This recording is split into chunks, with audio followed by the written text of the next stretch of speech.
De bon principi, l'astronomia es basava únicament en allò que podíem veure al cel.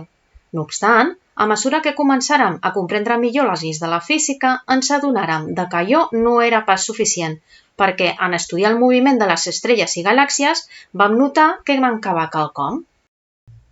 Així, en aplicar els coneixements de les lleis de la gravitació a les galàxies, als cúmuls de galàxies i a l'estructura en general de l'univers, podem advertir que manca una quantitat veritablement gran de matèria que no som capaços de veure. D'aquesta matèria se'n diu matèria fosca, per una banda pel fet que no es veu i per l'altra perquè sincerament no tenim gaire idea de la seva natura.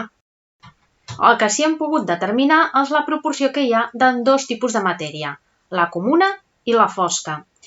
N'hi ha només un 15% de matèria comuna i un 85% de fosca, de la qual gairebé no en sabem res.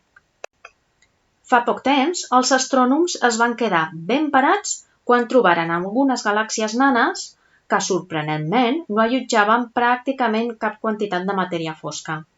Això suposava un greu problema, perquè entrava en conflicte amb tot allò que creiem conèixer sobre com s'han format i desenvolupat totes les galàxies del nostre univers.